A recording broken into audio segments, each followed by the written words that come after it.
तर मंडळी, तुम्हाला माहिती आहे का, अशा प्रकारची जास्त पिकलेली केळी जर घरामध्ये असतील तर याच्यापासून आपण मस्त असा हा स्पॉन्जी केक बनवू शकतो, ज्याला बनाना ब्रेड असंही म्हटलं जातं. मोठमोठ्या कॅफेमध्ये खूप महाग मिळतो, पण आपण घरी या इझिली बनवून तयार करू शकतो. आणि सगळ्यात महत्त्वाचं म्हणजे बाहेर मिळतो ना केक, त्याच्यामध्ये मैदा वापरला जातो. आपण याच्यामध्ये आज मैदाही वापरणार नाही आहोत, साखरही वापरणार नाही आहोत आणि अंडही वापरणार नाही आहोत. तरीसुद्धा किती स्पॉन्जी मस्त हा केक तयार झाला आहे, तुम्ही बघू शकता. तर चला रेसिपीला सुरुवात करूया. तर इथे मी 2 मीडियम आकाराची केळी घेतलेली आहेत, जी जास्त पिकलेत. याहूनही जास्त पिकलेली केळी तुमच्याकडे असतील ना, जी खाऊ शकत नाही आपण, ती घेतलात ना तरी चालेल.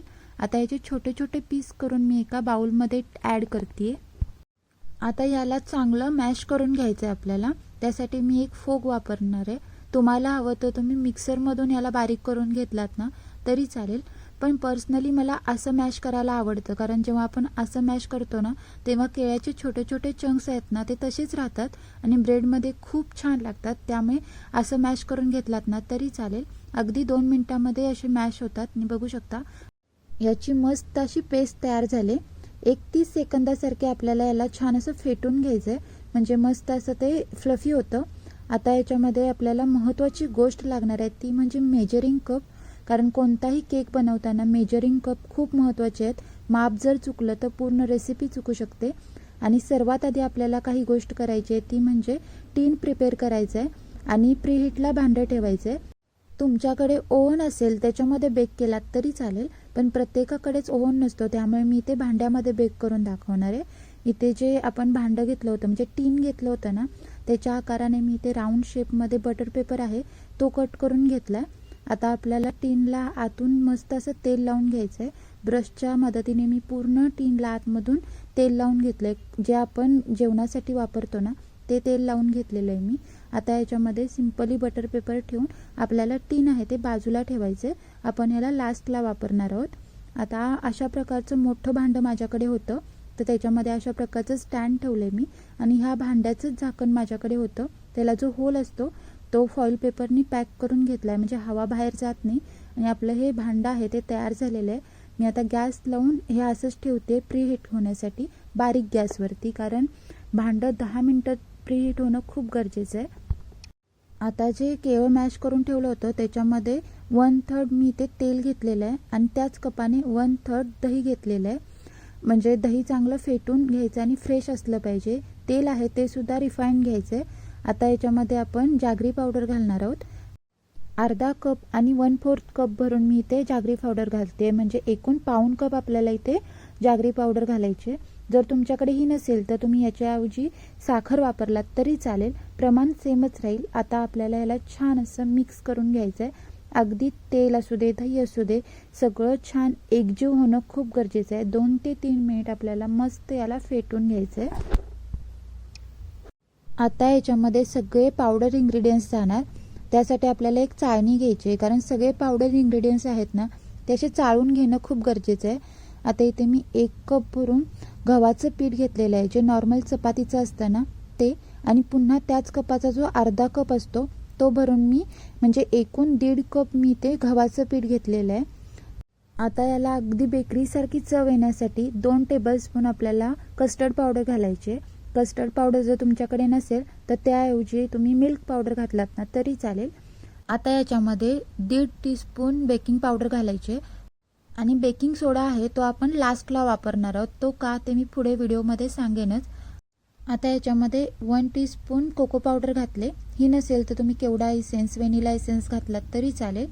आता लास्टला आपल्याला याच्यामध्ये दालचिनी आहे ती किसून घालायची, कारण कधीही बनाना ब्रेड आपण बनवतो ना त्याच्यामध्ये दालचिनीचा फ्लेवर खूप छान जातो, त्यामुळे नक्की आवर्जून घाला. आता अगदी चिमूटभरसारखं मीठ घालायचं आहे, म्हणजे चव खूप छान येते. कधीही गोडाचा पदार्थ बनवताना मीठ नक्की घातलं जातं. आता हे सगळे ड्राय इन्ग्रेडियंट्स आहेत ते व्यवस्थित असे चाळून घ्यायचे आहेत, म्हणजे छान त्याच्यामध्ये एअर क्रिएट होते आणि केक आहे तो मस्त फुलायला मदत होते. आता याला छान असं मिक्स करून घ्यायचं आहे. मिक्स करताना सुद्धा असं कट फोल्डमध्ये मिक्स करायचं, म्हणजे एकसारखं छान मिक्स व्हायला मदत होते. बघू शकता बऱ्यापैकी घट्ट आहे हे. तर याची कन्सिस्टन्सी ॲडजस्ट करण्यासाठी याच्यामध्ये दूध घालायचं आहे. पाव कप दूध मी इथे मोजून घेतलेलं आहे. हे एवढं सगळं लागलं होतं. तुम्हाला कमी जास्त लागू शकतं, पण पिठाची कन्सिस्टन्सी कशी असली पाहिजे ही तुम्हाला दाखवते. त्यानुसार तुम्ही दुधाचं प्रमाण कमी जास्त केलात तरी चालेल, कारण हे पीठ असतं ना ते बऱ्यापैकी घट्ट असतं. जेव्हा आपण मैद्याचे नॉर्मल केक बनवतो त्याचे रनी कन्सिस्टन्सीमध्ये असतात ना, पण याचं जे बॅटर आहे ते बऱ्यापैकी थिक असतं. त्यामुळे अगदी जरा जरा करून आपल्याला दूध ॲड करत याला छान असं कट फोल्डमध्ये मिक्स करून घ्यायचं आहे. आता लास्टला मी ते मिक्सर घेतलं आहे, म्हणजे छान असं मिक्स करायला सोपं होऊन जातं. सगळ्या गुठळ्या मोडून एकसारखं हे बॅटर आपलं तयार झालेलं आहे. सगळं पाव कप दूध मी ह्याच्यामध्ये घातल्यानंतर बघू शकता काहीशी अशी कन्सिस्टन्सी होती. या कन्सिस्टन्सीमध्येच आपल्याला याला तयार करायचं आहे. खूप पातळ करायचं नाही, नाहीतर केक फुलतो, पण गार झाल्यानंतर मधून तो बसतो. त्यामुळे पिठाची कन्सिस्टन्सी खूप महत्त्वाची आहे. आता हे छान असं तयार झालं आहे, तर याच्यामध्ये तुमच्या आवडीनुसार तुम्ही कोणतेही नट्स किंवा चेरी काही घालू शकता. मी ते काही चॉकलेटचे तुकडे घातलेत, कारण आपण ह्याला हलका चॉकलेट फ्लेवर देतोय. त्यामुळे आता याला छान पुन्हा कट फोल्ड करत मिक्स करून घ्यायचं आहे. सगळं व्यवस्थित मिक्स झालं ना की मग लास्टला आपल्याला याच्यामध्ये बेकिंग सोडा घालायचा आहे, कारण बेकिंग सोड्याची रिॲक्शन लगेच स्टार्ट होते आणि त्याला लगेच बेक नाही केलं ना तर त्या रिॲक्शनचा काही फायदा होत नाही. त्यामुळे इथे 1/2 टीस्पून बेकिंग सोडा घेतला होता. दह्याने मी ॲक्टिवेट केला आहे, म्हणजे दह्याच्या पाण्याने. तुम्ही लिंबूने, विनेगरने, कशाने याला ॲक्टिवेट करा आणि मग याला छान असं मिक्स करून घ्यायचं आहे. पण त्याला ॲक्टिवेट करणं खूप गरजेचं आहे, मगच त्याची रिॲक्शन आहे ती व्यवस्थित येते आणि मग केकला जाळी आहे ती एकदम परफेक्ट बनते. जर सोडा नसेल तर तुम्ही इनो घातलात तरी चालेल. आता याला छान असं मिक्स करायचं एका डायरेक्शननी आणि आपण जे तयार करून ठेवलेलं टीन होतं त्याच्यामध्ये हे सगळं बॅटर आहे ते व्यवस्थित केअरफुली घालायचं आहे. ओव्हर मिक्ससुद्धा करायचं नाही, तर त्याचे रेड स्पॉट्स आहेत ते ब्रेडमध्ये दिसतात. त्यामुळे आता हे सगळं बॅटर आहे ते मी टीनमध्ये छान असं ॲड करून घेतलं. सगळं बॅटर ॲड झाल्यानंतर त्याला छान 2 ते 3 वेळा चांगलं टॅप करायचं, म्हणजे त्याच्यामध्ये कोणतेही एअर बबल्स असतील ना ते निघून जातात आणि बॅटर इवन व्हायला मदत होते. आता वरून गार्निश करण्यासाठी मी इथे बदामाचे काप वापरले. तुम्हाला हवं तर तुम्ही कोणतेही डेकोरेशनच्या गोष्टी वापरू शकता तुमच्या आवडीनुसार. सगळ्या गोष्टी घालून झाल्यानंतर पुन्हा टॅप करायचं, म्हणजे बदामाचे काप आहेत ते बॅटरवरती छान सेट होतात आणि ते पटकन निघत नाहीत. त्यामुळे आता केकची सगळी तयारी झाली होती. इकडे भांडंसुद्धा मस्त प्रीहीट झाले, बघू शकता. आतून मस्त वाफ येते. एवढं छान प्रीहीट होणं खूप गरजेचं आहे, म्हणजे चारी बाजून त्याला मस्त हीट लागते आणि केक फुलायला मदत होते. आता आपल्याला झाकण ठेवून बारीक गॅसवरती 55 मिनिटासाठी याला बेक करायचं आहे. अगदी 2-4 मिनटं किंवा 5-1 मिनिट पाठीपुढं होण्याची पण शक्यता आहे. कधीही स्टिक आहे ती इन्सर्ट करून बघायची. हलकी जरी ओली आली तरी तुम्ही पुन्हा 10 मिनटं याला बेक करा. ही स्टिक आहे ती एकदम क्लिअर आली होती, त्यामुळे केक आहे तो मी बाजूला काढलाय. त्याला आता छान गार करून घ्यायचं आहे. एका जाळीवरती ठेवलाय म्हणजे पटकन गार व्हायला मदत होते. आणि वरून एक कॉटनचं कापड घातलेलं आहे मी, जेणेकरून वरून तो ड्राय होत नाही, आहे तसा सॉफ्ट राहतो. पूर्ण रूम टेम्परेचरवरती केक आला ना की मगच डिमोल्ड करायला घ्यायचा, म्हणजे तो इझिली डिमोल्ड होतो आणि त्याचे क्रम्स आहेत ते सुद्धा निघत नाहीत. आता जवळजवळ अर्धा तास झाला होता. केक आहे तो मस्त गार झालाय. तर मी त्याच्या चाकूने कडा आहेत त्या अशा सोडवून घेतलेल्या आहेत आणि कोणत्याही अशा प्लेटमध्ये टीन आहे ते असं उलटं करायचं आणि वरून जरासं असं थोपटलं ना की केक आहे तो मस्त डिमोल्ड होतो. काही फार वेळ लागत नाही, कारण आपण खाली बटर पेपर घातला होता. आणि तुम्ही बघू शकता इझिली केक आहे तो टीनच्या बाहेर निघालाय आणि बटर पेपर काढल्यानंतर त्याचा कलर तुम्ही बघू शकता किती परफेक्ट कलर आलाय. ना जास्त डार्क ना जास्त फेंट आणि सगळ्या बाजूनी एकसारखं कलर आलेलं आहे, ज्याच्यावरूनच कळतं आपला केक एकदम परफेक्ट बेक झालाय. आणि त्याची उंचीसुद्धा तुम्ही बघू शकता किती मस्त आलेली आहे. हाईटसुद्धा व्यवस्थित आले आणि स्पॉन्जही व्यवस्थित झाला आहे.